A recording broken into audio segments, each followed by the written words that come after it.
মালদ্বীপৰ ৰাষ্ট্ৰপতিগৰাকীক আদৰণি জনাবৰ কাৰণে যি বিহু নৃত্য উপস্থাপন কৰা হল সেই বিহু নৃত্য আমি দেখিলো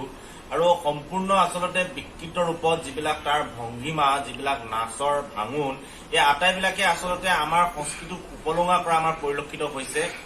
আৰু কোনে আচলতে এই ঠিকাটো গ্ৰহণ কৰিলে আমি সেইগৰাকী ব্যক্তিৰ নাম জানিব বিচাৰিছো কোনে এই ঠিকাটো গ্ৰহণ কৰি তাত বিহুক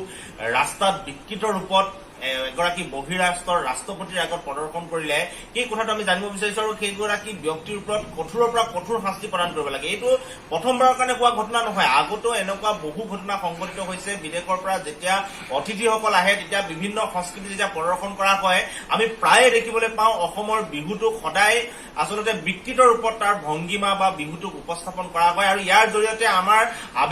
আবেগ আৰু আমাৰ সংস্কৃতিৰ ওপৰত যি আঘাত আনিছে সেই কথাটো আচলতে আমি সকলোৱে মানি লওঁ বা সেই কথাটোৰ ওপৰত আমি জোৰদাৰ যি প্ৰতিবাদ কৰিব লাগে সেই কামটো আমি নকৰো যাৰ কাৰণে বাৰে বাৰে এনেকুৱা কিছুমান কৰিঅগ্ৰাফাৰ থাকে যাৰ অসমীয়া সংস্কৃতিৰ ওপৰত বিহুৰ ওপৰত